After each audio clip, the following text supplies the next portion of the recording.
des 3 dimensions de l'Église. On va se lever pour la lecture de la parole et on attaque.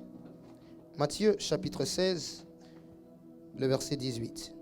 Et moi, je te dis que tu es Pierre. Et moi, je te dis que tu es Pierre. Et que sur cette pierre, Et sur cette pierre, je bâtirai mon église. je bâtirai mon église. Et que les portes du séjour des morts Et les portes du séjour des morts ne prévaudront point contre elle. ne prévaudront point contre elle. L'église vient du mot grec ecclésia. Dis avec moi ecclésia. Et ecclésia veut tout simplement dire appeler hors d'eux. Appeler hors d'eux ou séparer d'eux. L'église a été appelée hors d'eux. Hors de quoi? Du monde. Mais lorsque nous parlons du monde ici, nous ne parlons pas du globe terrestre. Lorsque nous parlons du monde, nous parlons du système. Le monde n'est pas une matière, le monde est un système de pensée. Voilà pourquoi la Bible dit que lorsque tu acceptes Jésus-Christ dans ta vie, qu'est-ce qui se passe? Il faut le renouvellement de l'intelligence. Le renouvellement de l'intelligence, qu'est-ce que c'est? Le changement du système de pensée. Lorsque tu arrives en Christ, tu intègres ce qu'on appelle le corps. Dis avec moi le corps. On va en parler tout à l'heure. Et dans ce corps, il y a un nouveau système, un nouveau mindset, une nouvelle manière de penser, de voir ou de faire les choses. J'introduirai directement en disant à quelqu'un que tu ne peux pas être l'église, on va le voir. Tu ne peux pas être l'église, mais continuer à penser comme quelqu'un du monde. Tu ne peux pas être l'église et continuer à vivre comme quelqu'un du monde. Pourquoi? L'église a pour vocation de 3 choses, premièrement. La première, elle a l'appel. Romains chapitre 8, le verset 30. Elle a la vocation ou l'appel. La Bible dit, ceux qu'il a prédestinés, il les a aussi appelés. Et ceux qu'il a appelés, il les a aussi justifiés. Et ceux qu'il a justifiés, il les a glorifiés. C'est Dieu qui appelle. La Bible dit, personne ne peut venir à lui sans que lui l'ait appelé. C'est Dieu qui appelle. Écoute, si tu es dans cette salle, c'est parce que Dieu t'a appelé. Même si c'est un voisin qui t'a invité, même si c'est un copain qui t'a invité, même quoi que c'est Dieu qui l'a utilisé pour t'appeler. Voilà pourquoi les personnes qui ne savent pas ça s'amusent à négliger l'appel du Seigneur. Lorsque Dieu t'appelle, tu prends ça pour un jeu parce que tu crois que c'est ton voisin qui t'a appelé. J'aime ce que l'apôtre Pierre dit. L'apôtre Pierre dira ceci: ce n'est pas vous qui m'avez aimé, c'est moi qui vous ai aimé le premier. Écoute, tu n'es pas en train de faire tous tes efforts pour aimer Dieu, c'est Dieu qui t'a aimé. Et toi, tu es en train de juste répondre par la foi à cet amour. Il y a la vocation. L'église est appelée parce que l'église est l'épouse de quelqu'un. Une épouse se prépare. La Bible parle d'Esther qui s'est préparée pour aller rencontrer le roi. Est-ce que tu vis ta vie en te préparant parce que tu appartiens à quelqu'un? La vocation ou l'appel. Deuxième, la séparation. Actes chapitre 2, le verset 40. Et par plusieurs autres paroles, il les conjurait et les exhortait en disant: sauvez-vous de cette génération perverse. Sauvez-vous de cette génération perverse. Écoutez, la génération n'est pas bonne. Les temps ne sont pas bons. Les temps ne sont plus favorables à faire n'importe quoi, à vivre n'importe comment, à donner sa vie à n'importe quoi. Déjà Jésus, il y a plus de 2023 ans, disait: sauvez-vous de cette génération. Les gens ne veulent plus de la parole. La Bible dit, ils voudront entendre les choses qui leur font plaisir. Ils auront la démangeaison d'entendre les choses qui leur plaisent. Je suis venu prêcher la parole. Et si la parole dit A, ça sera A. Si la parole dit B, ça sera B. Si la parole dit C, ça sera C. Même si ça fait mal. Et la maturité d'un enfant de Dieu, c'est la capacité d'avoir mal, mais d'appliquer. La parole t'emmènera au ciel. La parole te changera. La parole te lavera. Nous, la Bible dit, soyez nettoyés par l'eau de la parole. La séparation. L'église est appelée à être séparée. Voilà pourquoi la Bible dit, nous vivons dans le monde, mais nous ne sommes pas. C'est ça la séparation. Un enfant de Dieu ne peut pas être quelque part où on le trouve normal. Parce que tu ne penses pas comme eux. Tu ne vis pas comme eux. Eux, ils vont comme ça, toi tu vas comme ça. Galates 1,4. Qui s'est donné lui-même pour nos péchés afin de nous arracher. Afin de nous arracher. Parfois on s'arrête à sauver. Il ne t'a pas que sauvé, il t'a arraché du siècle présent qui est mauvais. Selon la volonté de Dieu notre Père. L'église est arrachée, séparée du monde. Et troisième, notions. La première, la vocation. La deuxième, la séparation. La troisième, un rassemblement. Il n'y a pas d'église sans rassemblement. Un rassemblement de croyants qui ont décidé de changer. Parce que, j'ai aimé comment le prophète l'a dit à la Sainte Convocation. Il a dit, on vient à Jésus comme on veut. Mais on ne vient pas à l'église comme on veut. On vient à Jésus, mais on ne vient pas à l'église. Ton but quand tu viens à l'église, c'est de changer. Un rassemblement de croyants.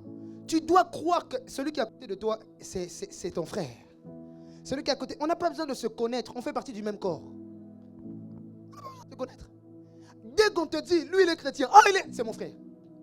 Nous faisons partie du même corps. Et je vais aller plus loin. Les personnes qui sont de ta foi, les personnes qui partagent la même foi que toi, vous vous reverrez au ciel. Alors j'avance. Les trois dimensions de l'église. Nous avons premièrement l'église qu'on appelle universelle. L'église universelle, c'est l'église invisible. C'est l'église qu'on appelle plus communément corps du Christ. Lorsque j'accepte Jésus-Christ dans ma vie, il me fait intégrer son corps. Pourquoi? Parce que Christ est la tête de l'église. Il est le chef suprême de l'église. Et son corps, c'est nous. Lorsque j'accepte Jésus, je fais maintenant partie intégrante de l'église qu'on appelle universelle, c'est-à-dire le corps. Mais ça, c'est invisible. L'église est beaucoup plus grande. Le corps est beaucoup plus grand. Qu'est-ce que tu ne penses? Deuxièmement, je vais beaucoup traîner ici, l'église locale. En fait, l'église locale est la représentation visible du corps invisible. Parce que Dieu te sauve, il te met dans l'église invisible. Tu me suis? Tu fais partie du corps, tu fais partie de l'église invisible. Sauf que dans le corps, il y a des membres. On est tous dans le bras. Sinon, le bras de Jésus serait lourd. T'imagines? Il y en a, c'est les yeux. Il y en a, c'est les pieds. C'est le corps. Et Dieu te place dans le corps, mais dans le corps, il te met dans un membre. Et ce membre-là, c'est ça qu'on appelle église locale. Dieu nous sauve. Nous appartenons au corps invisible. Oui, mais il faut que ton appartenance soit visible. On ne dit pas, moi je fais partie du corps invisible, je n'ai besoin de personne. On va voir. C'est faux. Mon appartenance à l'invisible doit être rendue visible. Et la Bible nous présente plusieurs assemblées, plusieurs églises locales. Il y en a dans la Bible. Telles que l'église de Jérusalem, l'église d'Antioche, les églises de Macédoine, les églises des saints, les églises des anciens ou les églises des élus. La Bible en parle, les apôtres en parlent et c'est eux qui les dirigeaient. Pourquoi c'est utile d'avoir une église? Pourquoi c'est utile d'aller à l'église? Pourquoi c'est utile? Parce qu'il y a deux dimensions et deux façons de vivre la foi. Il y a la manière qu'on appelle verticale. Un chrétien doit avoir une relation personnelle avec Dieu. Dis-moi amen. Il n'y a plus d'intermédiaire entre Dieu et les hommes. La première façon de vivre sa foi, c'est de ton cœur au cœur de Dieu. Et ça, on ne peut pas te l'enlever. Voilà pourquoi à la maison, tu dois prier. La vie chrétienne, ce n'est pas à l'église. L'église te donne les armes de vivre ta vie chrétienne, mais ne la vis pas pour toi. Tu dois vivre ta vie. On appelle ça la vie d'intimité avec le Christ. Écoutez, vous croyez vraiment que Jésus est allé mourir à la croix pour rien?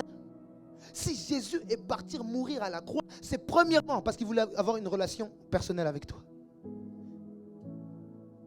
Est-ce que vous savez que les gens de l'ancienne alliance n'avaient pas accès à Dieu?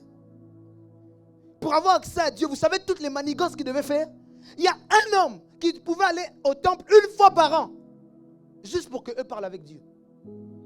Tu imagines? Mais toi, tu peux marcher dans la rue à Franprix. Tu peux être sous la douche au Saint-Esprit. Il n'y a plus d'intermédiaire, ni lieu, ni personne. Voilà pourquoi la vie chrétienne, c'est pour moi, c'est la meilleure expression de la foi. Je peux prier n'importe où, à n'importe quand, n'importe quel moment. Il n'y a pas, oh c'est l'heure. Mais si à l'heure là, avant l'heure, moi j'ai un problème, je fais comment? Je dois attendre l'heure pour prier. Dieu a enlevé sa présence du temple. Il a fait de toi le temple. Comme pour dire, tu n'iras plus, tu seras. Oh mon Dieu, écoute, tu es l'habitation de Dieu le Père. Quelqu'un n'a pas compris. J'ai dit, tu es l'habitation de Dieu le Père. Dieu, autant grand qu'il est, il a choisi de venir habiter en moi. Et j'aime, c'est ça qu'on appelle la grâce. Venir, le Dieu parfait qui vient vivre dans le cœur d'un homme imparfait. Le Dieu parfait qui vient vivre dans le cœur d'un homme pécheur. Écoute, tu n'as pas besoin d'être assez bien pour Dieu. C'est lui qui a choisi d'être là. Dieu dit à Moïse, construis un tabernacle amovible.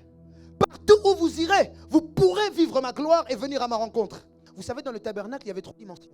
Il y avait les parvis, il y avait le lieu saint et il y avait le lieu très saint. Mais est-ce que vous savez que l'homme aussi a 3 dimensions? L'homme a un corps, il a une âme et c'est un esprit. Le même schéma du tabernacle amovible, le même schéma que toi tu es. Dis à ton voisin, je suis un tabernacle ambulant.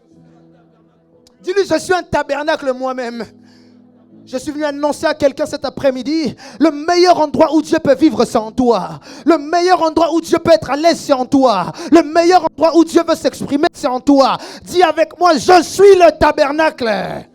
Alors, pasteur, pourquoi c'est important d'avoir une église? Je disais, nous devons vivre notre foi de manière verticale. Relation personnelle avec Dieu. Dis avec moi, relation personnelle avec Dieu. Mais la foi se vit aussi de manière horizontale. De moi aux frères. Relation avec Dieu, mais relation aussi avec les frères. Parce que nous sommes un corps. Quand je viens à l'église, c'est parce que je reconnais que l'autre a quelque chose en lui pour moi. Mais que moi aussi, j'ai quelque chose en moi pour l'autre. Bon, toi, quand tu pries seul à la maison, qui a quoi pour toi? Écoutez, je vais aller plus loin. Parce que Dieu se manifeste par les hommes. Dieu se manifeste par les hommes. La Bible dit, le ciel est le ciel de Dieu, mais il a donné la terre au Fils de l'homme. Pour que Dieu agisse dans la terre, il faut des hommes disponibles. Il y a des dimensions que tu ne peux pas atteindre seul. Je vais aller plus loin. La Pentecôte est venue parce qu'ils étaient ensemble au même lieu. Toute venue de Dieu est venue parce qu'il y avait des hommes. Genèse chapitre 11. La Bible dit, ils ont construit un monument pour atteindre Dieu. Et Dieu a eu peur. Pourquoi? Parce qu'ils étaient ensemble. Toi, tu es avec qui? Pourquoi l'église est utile? 1. Acte 2, 42. Il persévérait dans l'enseignement des apôtres, dans la communion fraternelle, dans la fraction du pain et dans les prières. Vous voyez, on n'a pas dit il prenait des temps. On a dit il persévérait. Ça veut dire persévérer, ça veut dire que c'est ta vie. C'était leur vie. Maintenant on dit dans l'enseignement. L'église, c'est l'endroit de l'enseignement. Premier point. Tu as besoin d'une église parce que tu as besoin d'être enseigné. Deuxième, Matthieu 21, 13. Et il leur dit, Ouais. il est écrit, ma maison sera appelée une maison de prière. Ma maison sera appelée une maison de prière. Mais vous en faites une caverne de voleurs. Je vais aller plus loin. Il y a 2 dimensions dans ce texte. Parce que si vous suivez la suite du texte, Jésus dira, détruisez ce temple, je le rebâtirai en 3 jours. Ok? Mais il parlait de son corps. Ça veut dire que ce texte parle de l'église physique, mais de l'église que tu es. La deuxième chose que l'église est, un lieu de prière. L'église, ce n'est pas un lieu de bavardage. Quand tu viens à l'église, Paul a dit, je suis venu parmi vous et je n'ai vu que Christ crucifié. Quand on vient à l'église, on est concentré. Parce que c'est un lieu de prière. On ne va pas au culte, on rend culte. On participe au culte. Mais tu n'es pas venu au culte pour quand c'est fini. Tu es venu au culte parce que chaque moment du culte te bénit. Chaque moment du culte est important. Écoutez, il est possible que pendant l'adoration, la chanson de l'adoration, c'est ce que tu avais besoin. Toi, ce n'était pas la parole ce jour-là, c'était l'adoration. Écoute, ce n'est pas tout le culte qui est pour toi, c'est un moment du culte. Voilà pourquoi il faut faire tout le culte. Tu ne sais pas quand Dieu va venir. Un endroit de prière. Quand tu viens à l'église, c'est pour t'entraîner à prier. Parce que la prière, c'est à la maison. Hein. Mais l'église, c'est un centre de formation. Troisième, un lieu de communion fraternelle. Écoutez, c'est de l'orgueil de vivre sa foi sans les autres. C'est de l'orgueil de ne pas avoir d'église. Tu es en train de dire à Dieu que l'institution que toi tu as laissée, j'en ai pas besoin.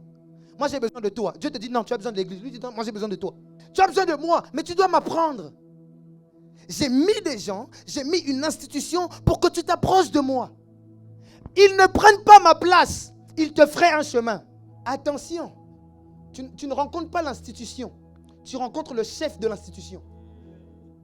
Tu ne rencontres pas l'église, tu rencontres le chef de l'église. Et tu intègres son corps qui t'aide à le connaître. L'église, c'est aussi un centre de formation. L'église, c'est le plus grand centre de formation au monde. Il y a des gens, il est entré dans les médias et boum, il est devenu réalisateur. Il a commencé à gagner sa vie. Ou, il est venu à l'église, on l'a mis dans un pôle. Mais lui, il ne savait pas. Les gens voient l'église.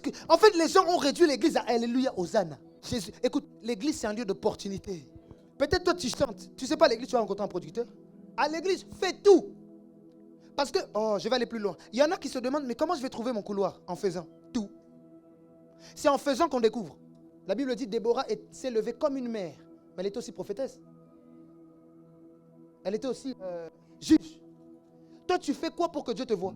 C'est un lieu de formation, pas seulement biblique, mais c'est un centre de formation aussi éducatif. Éphésiens 4, 11, et je chute ici aujourd'hui. Et il a donné les uns comme apôtres. Regardez, c'est c'est Paul qui parle et il explique comment dans la préscience de Dieu, l'appel aux 5 ministères fonctionne pour l'Église. Allez-y. Et il a donné les uns comme apôtres. Il a donné, la Bible dit, viens, va plus haut un peu, il est monté. Verset 9. Or, que signifie il est monté? Jésus est monté.